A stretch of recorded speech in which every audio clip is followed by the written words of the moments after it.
ये हथियार आखिर खरीद कौन रहा है? ये 90 अरब डॉलर की जो डील है ये है क्या? और 90 अरब डॉलर ज़ेलेंस्की के पास आए कहां से आखिर से? ये बंदा तो मांग मांग के लड़ाई लड़ रहा है। ये दोस्तों यूक्रेनियंस की बिल्डिंग बनाने के लिए, उनको खाना खिलाने के लिए नहीं है, ये हथियार खरीदने के लिए, जिससे ये लग रहा है कि रशिया एक न्यूक्लियर रिएक्टर को दोबारा रीस्टार्ट करने की कोशिश कर रहा है कि भाई तुम लॉन्ग रेंज वेपन्स कब दोगे? ट्रंप को बोला था, यस मिस्टर प्रेसिडेंट, डेफिनेटली मैं ये कर सकता हूं। अगर आप मुझे वैसे हथियार देंगे तो मैं सेंट पीटर्सबर्ग को भी ठोकूंगा, मैं यहां पर मॉस्को को भी ठोकूंगा। तो इन्होंने मना कर दिया। अब क्या हुआ? ज़ेलेंस्की ये कह रहा है कि हंगरी ये ड्रोन एक्टिविटी कर रहा है ओवर यूक्रेन। 600 ड्रोन, ये बात पक्की है, 600 ड्रोन इन्होंने मारे। इस पूरे इलाके को इन्होंने खाक कर दिया। कुछ हद तक ट्रंप सही बोलता है नेटो को कि तुम लोग किसी लायक नहीं हो और किसी काम के नहीं हो, कोई दो हाथ नहीं करना चाहता वेयर मिलिट्री इज कंसर्न।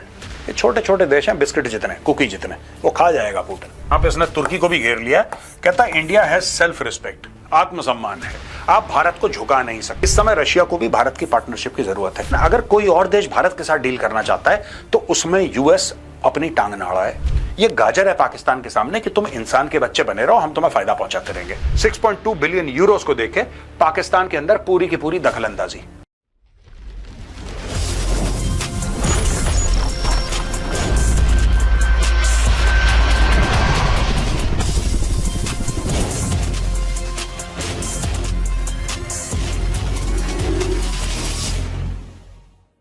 जय हिंद दोस्तों, मैं हूं मेजर गौरव आर्य और आप देख रहे हैं द चाणक्य डायलॉग्स। अभी आप सोच रहे होंगे कि ये सारे हथियारों की फोटो मैंने यहां पे क्यों लगा रखी है? क्या भारत ये हथियार खरीद रहा है? नहीं भाई, भारत ये हथियार नहीं खरीद रहा। भारत तो अपने हथियार बना रहा है और थोड़े बहुत जो बाहर से खरीदने हैं खरीद रहा है। ये हथियार आखिर खरीद कौन रहा है? ये 90 अरब डॉलर की जो डील है ये है क्या? चलिए आज इसके बारे में बात करते हैं कि रूस और यूक्रेन के बीच में क्या चल रहा है। बहुत ही इंटरेस्टिंग वीडियो है दोस्तों। एक तरफ हमें यह देखने को मिलता है कि Ukraine nuclear plant enters 5th day on emergency power as Zelensky announces 90 billion arms deal. 90 अरब डॉलर की आर्म्स डील है। ये क्या चक्कर है यार? और 90 अरब डॉलर ज़ेलेंस्की के पास आए कहां से आखिर से? ये बंदा तो मांग मांग के लड़ाई लड़ रहा है। मांग मांग के अगर ये लड़ाई लड़ रहा है, इसका मतलब ये 90 अरब डॉलर आखिर ये लाया कहां से? किसने दिया इसको 90 अरब डॉलर? और ये 90 अरब डॉलर ये दोस्तों यूक्रेनियंस की बिल्डिंग बनाने के लिए, उनको खाना खिलाने के लिए नहीं है, ये हथियार खरीदने के लिए। ये पैसा आखिर आया कहां से? सबसे पहले मैं आपको यह बताता हूं कि Ukraine Russian occupied Zaporizhzhia nuclear power plant enters 5th day running on emergency generator. अब रूस ने क्या करा है कि रूस ने ये न्यूक्लियर पावर प्लांट था, इसको कैप्चर कर लिया। अब इसकी कूलिंग बहुत जरूरी है, वरना अनस्टेबल हो जाता है मामला। इसका पावर पीछे से कट हो गया। अब पावर पीछे से कट हो गया, जनरेटर्स पे चल रहा है। अब लोगों को डर लग रहा है कि जिस दिन जनरेटर बंद हो गए या कुछ मेल फंक्शन हो गया तब क्या होगा। Emergency diesel generators are being used to power cooling and safety systems after the final power line was severed on Tuesday, according to the UN nuclear watchdog. Rafael Grossi, Director General of the International Atomic Energy Agency, met with Russian President Vladimir Putin on Thursday, but the external power supply was not restored. अब images suggest Russia may be trying to restart one reactor. अब ऐसी images मिली हैं जिससे यह लग रहा है कि रशिया एक न्यूक्लियर रिएक्टर को दोबारा रीस्टार्ट करने की कोशिश कर रहा है। यह बैकएंड पे मामला चल रहा है दोस्तों। ये एक तरफ चल रहा है कोने में, ये झगड़ा, ये लड़ाई, ये सब एक कोने में चल रही है। और यहां पे अचानक, ये देखिए साहब, अचानक यहां पे यह खबर आती है कि Zelensky addresses arms deal and regional tensions. Zelensky detailed Saturday at a press briefing in Kiev what he called a mega deal for weapons purchases from the United States, with technical meetings beginning in late September. The 90 billion package includes both major arms agreement and a separate drone deal for Ukrainian-made drones that the US will purchase directly. अच्छा, दो तीन चीजें हैं। एक तो US इसकी मदद कर रहा है कि भाई हम तुमसे कुछ ड्रोन खरीदेंगे। That is one small part of the 90 billion deal. लेकिन उससे कहीं बड़ी बात यह है दोस्तों कि 90 अरब डॉलर की डील, ठीक है।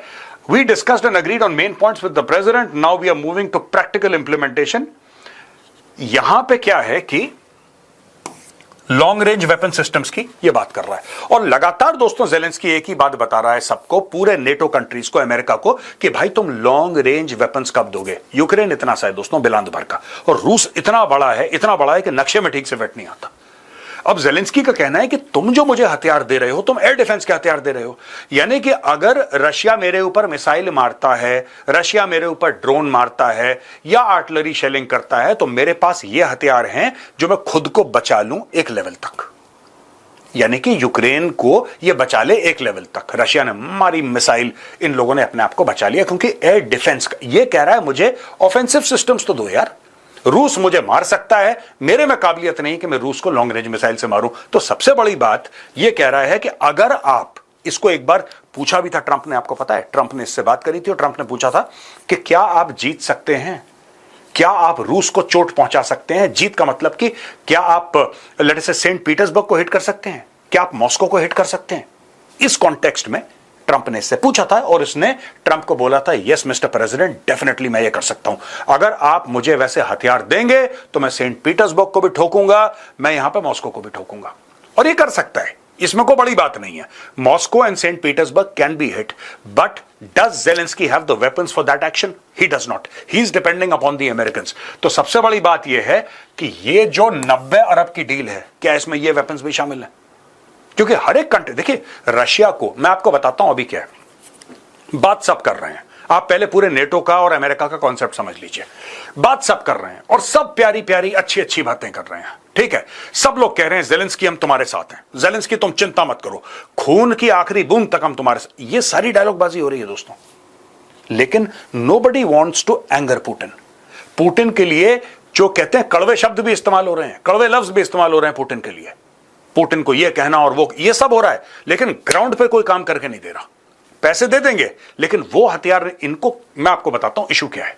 सबको, खासतौर से नेटो कंट्रीज को, जिसमें से ज्यादातर यूरोप में है, इनका सबसे बड़ा डर क्या है? इनका सबसे बड़ा डर यह है कि कल अगर पुतिन, हमने इसको missile they the, for example UK ने इसको मिसाइल दे दी या फ्रांस ने इसको लॉन्ग रेंज मिसाइल दे दी, 2-3 हजार किलोमीटर दूर मारने वाली दे दी आपने, आप इसने चला दी, वहां पे रशिया का कुछ इलाका तबाह हो गया।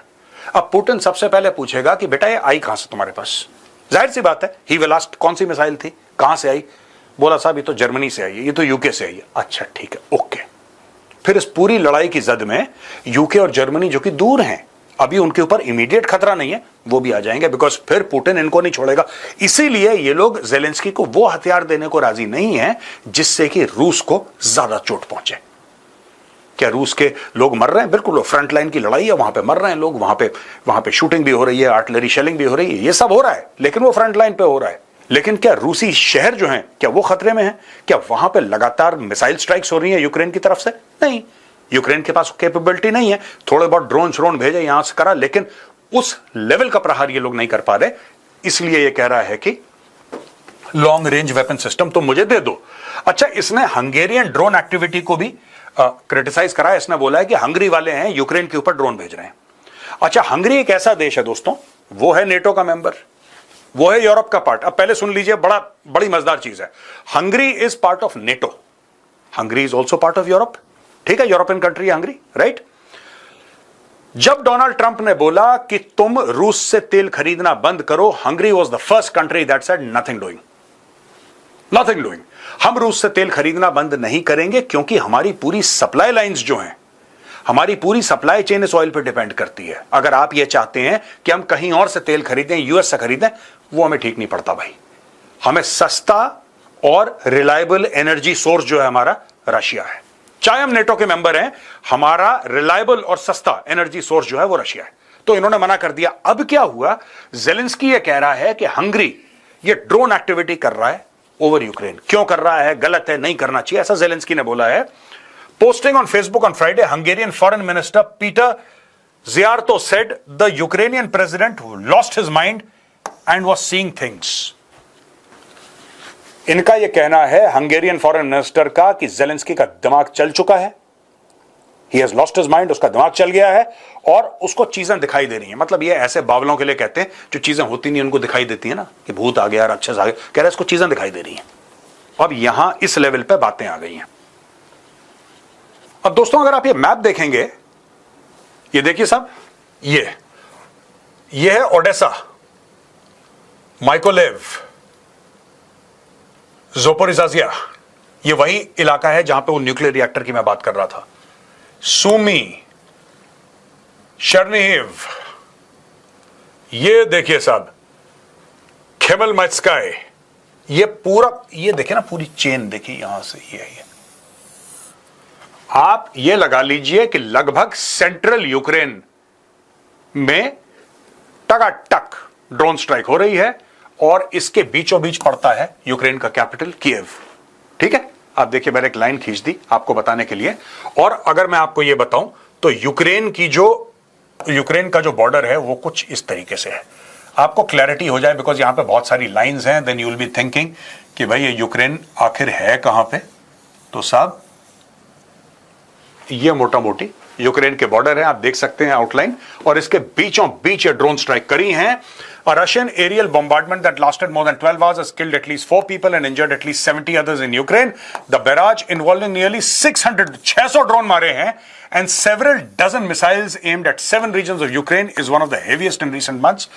Several dozen, कई दर्जन मिसाइलें मारी होंगी, 24, 40, 50, 100 आई डोंट नो, और 600 ड्रोन, ये बात पक्की है, 600 ड्रोन इन्होंने मारे, इस पूरे इलाके को इन्होंने खाक कर दिया।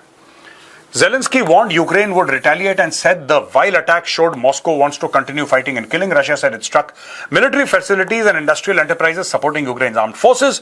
Ukraine's defense minister Igor Klemenko said that at least 100 civilian sites had been damaged across the country by the attack, with entire neighborhoods left in ruins. He added that Zaporizhzhia, Khmelnytskyi, Sumy, Mykolaiv, Chernihiv and Odessa regions were also hit. Zelensky vowed that Ukraine will strike back in a bid to force diplomacy from Russia and said he was counting on strong reaction from Europe. And सारा खेल ही इस चीज का है यार, सारा खेल इस चीज का है कि strong reaction from Europe and the US.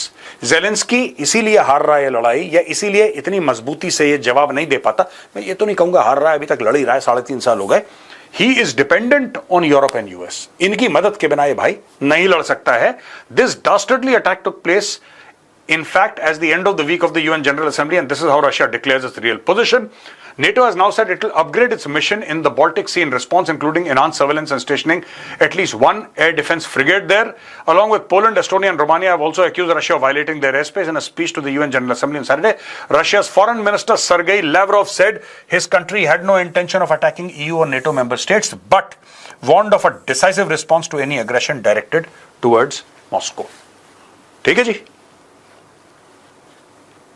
एक बात इसमें क्लियर है, इतनी लड़ाई हो गई, लाखों लोग मर गए, ये कह रहे हैं एटलीस्ट 1 एयर डिफेंस फ्रिगेट। इसका मतलब कुछ हद तक ट्रंप सही बोलता है नेटो को कि तुम लोग किसी लायक नहीं हो और किसी काम के नहीं हो। NATO has now said it will upgrade its mission in the Baltic Sea. ठीक है भाई, ये बाल्टिक सी में अपना मिशन अपग्रेड करेंगे, और अपग्रेडेशन का क्या मतलब है? इनहांस्ड सर्विलेंस, यानी कि सर्विलेंस ज्यादा, देख रेख, right, and at least 1 air defence frigate. ये क्या होता है यार? NATO countries have got aircraft carriers. Militarily Russia से कोई पंगा नहीं लेना चाहता, यह है इसकी बॉटम लाइन। मैं कोई भी आपको स्लाइड दिखा दूं या मैप दिखा दूं, नेट अगर एक लाइन में बोलूं कि रशिया से कोई दो हाथ नहीं करना चाहता वेयर मिलिट्री इज कंसर्न। ये छोटे छोटे देश हैं, बिस्किट जितने, कुकी जितने, वो खा जाएगा पुतिन, सबको पता है। Nobody wants to face off with Russia. यहां पे दोस्तों रशिया ने कर दी है भारत की तारीफ, कहा है India has self respect, Russia on Delhi's response over US oil pressure, no threat to ties. Russia firmly defended India's continued oil purchases despite US pressure, praising New Delhi's self-respect and strong partnership. Foreign Minister Lavrov stated India's energy choices are its own business, unaffected by US influence, and reiterated that India chooses its partners. He affirmed the robust, long-standing strategic ties between the two nations. अब ये देखिए साहब, यहां पे ना self respect की बात है, और यहां पे इसने तुर्की को भी घेर लिया। कहता है इंडिया हैज सेल्फ रिस्पेक्ट, आत्मसम्मान है, आप भारत को झुका नहीं सकते। आप ये नहीं कह सकते तुम यहां से तेल खरीदो, यहां से मत खरीदो, रूस से मत खरीदो, यूएस, ऐसे इंडिया नहीं मानने वाला। ये रशिया ने बोला है। ठीक है, इस समय रशिया को भी भारत की पार्टनरशिप की जरूरत है, तो बीच बीच में ऐसे शब्द बोल देने चाहिए जिससे दूसरी पार्टी को भी लगे, यानी कि यहां पे मैं इंडिया की बात कर रहा हूं, दूसरी पार्टी को लगे कि भाई we are being appreciated for the sacrifices that we are making. If the US has proposals on how to enrich bilateral trade between the US and India, they are prepared to discuss the terms for that, whatever terms the US might put forth, but when it comes to trade, investment, economic, military, technological and other relations between India and third states, it is something that India will discuss only with those states in question, Lavrov said. ठीक है जी। यहां पे दोस्तों एक और चीज Lavrov ने clear कर दी है। सरगेई लैवरोव विदेश मंत्री है रशिया का, उसने बोला है कि देखिए अगर यूएस के पास कोई डील है, ठीक है ना, अगर यूएस के पास कोई डील है तो भारत और यूएस आपस में वो बात करेंगे, लेकिन अगर कोई और देश भारत के साथ डील करना चाहता है तो उसमें यूएस अपनी टांग ना अड़ाए, अपनी नाक न डाले उसके अंदर, क्योंकि इंडिया फिर उस देश के साथ डायरेक्टली बात करेगा जो भी उसके प्लस माइनस होंगे, चाहे वो डिफेंस के ऊपर हो, चाहे एनर्जी के ऊपर हो, किसी मामले के ऊपर हो, economic, military, technological, trade, investment. This is something India will discuss only with दो states in question.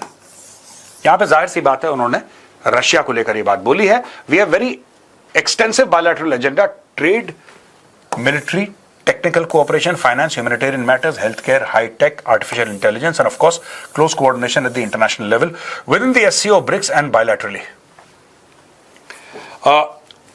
Responding to questions about India's oil purchases, Lavrov said Moscow respects New Delhi's independent policy.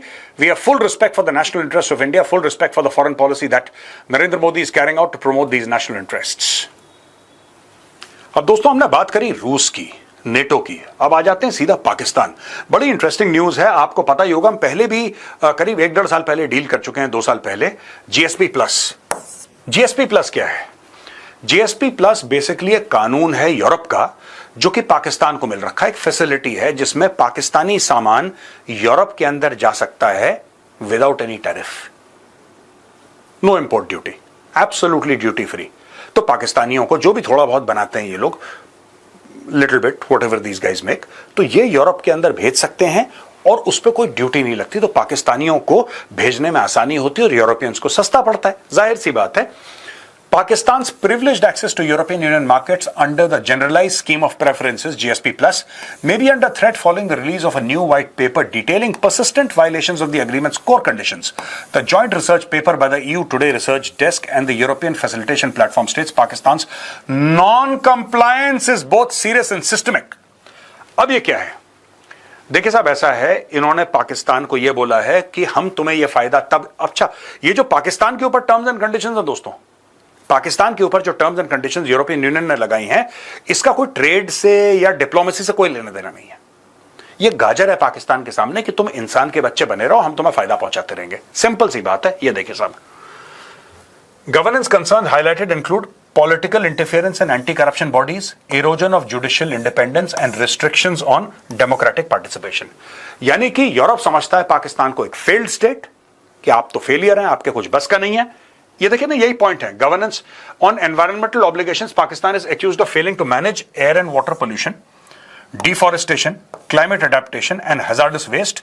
Governance concerns highlighted issues including political interference. अब ये देखिए, ये वही climate है जिसके चलते शहबाज शरीफ गया था कशकोल लेके, कटोरा लेके भीख मांगने के लिए कि भाई हमारा भी क्लाइमेट, हमारे यहां भी बाढ़ आ रही है, भूकंप आ रहा है, पैसे दो पैसे दो पैसे दो, ये मांगने के लिए निकला था।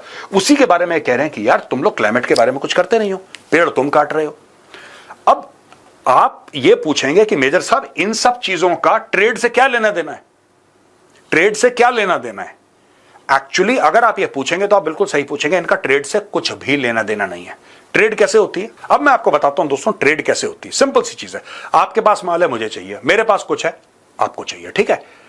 आप मुझे पैसे देते हैं, मेरा माल खरीदते हैं, मैं आपको पैसे देता हूं, मेरा माल खरीदते हैं, हम लोग टैक्स वैक्स टैरिफ वगैरह, इंपोर्ट ड्यूटीज वगैरह, इस पूरे स्ट्रक्चर को, ड्यूटीज को हम लोग सेट करते हैं और हम लोग आपस में ट्रेड करते हैं, ठीक है। इसका ट्रेड से कोई लेना देना नहीं है। ये जो पाकिस्तान को, और ये this is approximately 6.2 billion euros, ठीक है। इन 2023 alone 88% of eligible Pakistani exports entered EU duty free with total tariff free exports reaching 6.2 billion, making it the largest beneficiary of the scheme. सबसे ज्यादा बेनिफिट ले रहा है पाकिस्तान इस स्कीम का। Pakistan duty free Europe सामान भेज रहा है और यूरोप ने शर्त लगाई है कि बेटा ये जो 6.2 बिलियन यूरोज है, ये इसलिए हम तुम्हें दे रहे हैं।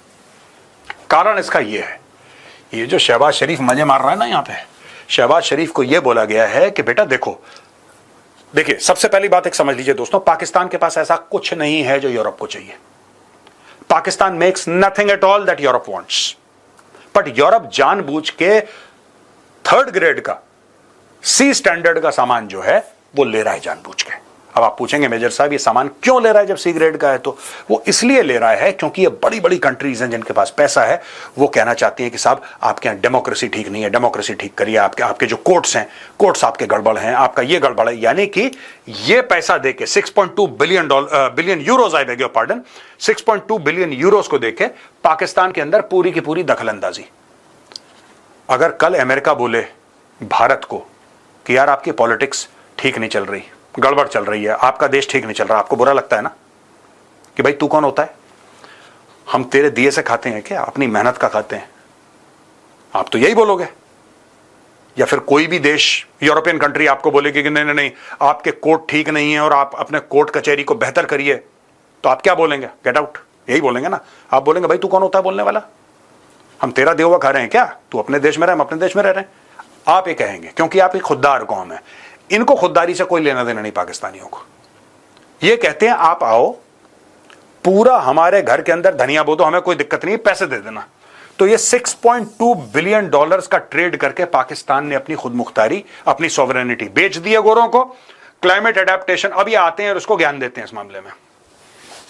ये आते हैं पाकिस्तान को, ये लोग इसकी छीछालिद्दर करते हैं और हर चीज में पाकिस्तान की गलतियां निकालते हैं। गलती होती भी है इन लोगों की, ठीक है ना। और अब ये बोला है कि अगर तुमने ये सब चीजें ठीक नहीं करी तो भाई ये हम बंद कर देंगे। अगर ये बंद हो गया तो पाकिस्तान को बहुत नुकसान हो जाएगा।